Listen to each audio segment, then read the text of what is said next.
Hey everybody, Adam Davidson, RadCast for Sunday, July 16, 2023. Not something I normally do on a Sunday, especially now that I work at a church and I'm usually busy on Sundays, but not this Sunday because I'll be speaking at a camp all week, so we're actually leaving here in a few minutes. But the reason I'm here with you is because today is Lexi's birthday. Lexi, my daughter, she happens to have Down syndrome and autism. She's 19 years old today, though functionally only about a year and a half or 2 years old, essentially nonverbal. She's right on the other side of this wall. She's watching her phone. She's got her YouTube Kids pulled up, and it sounds like Head and Shoulders is the song that she's chosen from the gang at Coco Melon. Well, I'm going to talk about Lexi in just a second, but let me bring Romans chapter 12 into the mix. On RadCast, we've been talking about Romans 12 and fighting evil. Paul says, love must be sincere, hate what is evil, cling to what is good. And then he says, do not be overcome by evil, but overcome evil with good. Well, between those two goalposts, there's this long list of very practical things that Christ followers can do to actively fight evil.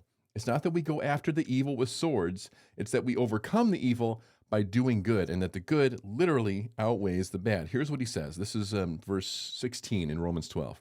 Live in harmony with one another. Do not be proud, but be willing to associate with people of low position. Do not be conceited. And that's the word of the Lord. That means that you have to live in harmony with everyone. Yes, literally everyone. To be in harmony with everyone means it's not that you're just like them, but that you coexist with them peacefully. And it's just like in music. If you build a chord which includes 3 notes, 1, 3, 5, these 3 notes are perfectly spaced together, unique from each other, and yet when they're together, it just works. That's how it has to be with you and I. And so this takes a lot of work for us to really live in harmony with one another, but it's something that God calls us to strive to do. That means that you and I may have to be a little more flexible than the average person, not changing who we are, but certainly being accommodating to the people around us. This is a way to fight evil, because think about how evil it is, how people get all disjunct and out of line with each other because everyone's holding their position so firmly. There's no flexibility. Well, we must be flexible with each other. He goes on to say, do not be proud, but be willing to associate with people of low position. Now, here's the thing. All of us have a pride issue to some degree. We all think fairly highly of ourselves, some more than others. And when I was coming out of college and at my first ministry post and was doing my thing and people were like, oh, Adam, you're so good. Like, it kind of puffed me up a little bit. I'm just telling you what happened with me. And then along comes Lexi. Now, Lexi, I was 24, almost 25 when she was born.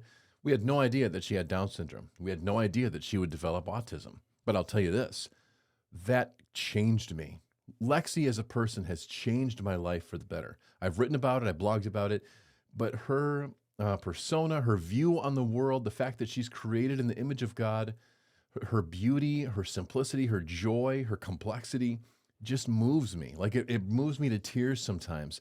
And besides softening up my heart and making me less of a, she also helps me understand what it is to work with every person in this world. Because here's the truth. Before Lexi, I paid very little attention to the special needs community. And when I did, it was always awkward. I was nervous. I didn't know what to do around somebody with Down syndrome or somebody with a cognitive delay. I didn't know how to react or respond to somebody with autism. Now I'm totally comfortable with it, man. You bring on anything. I've seen it. I've done it all. And it's happened at a Cracker Barrel. There's a Cracker Barrel story with Lexi that I won't tell right now. But this idea is that we can't be proud. We have to be willing to associate with people of low position. Honestly, in our world, Lexi is a person of low position. She just is.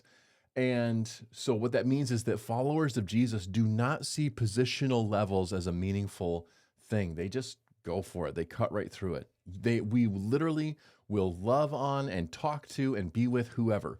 We're not too proud to be seen with the wrong people, with the low people, because where is Jesus? He's right down there. And that's where you and I are called to be as well. The scripture says, humble yourself, and God will lift you up in due season. So happy birthday, Lexi. You're 19 years old. You have changed my life for the better. I'm so happy and so proud to be your dad. I love you. And today is going to be a great day. You get to dig into your own cake. How much better could it be than that? She takes good care of you, that Brittany does. Hey, everybody. That's RadCast.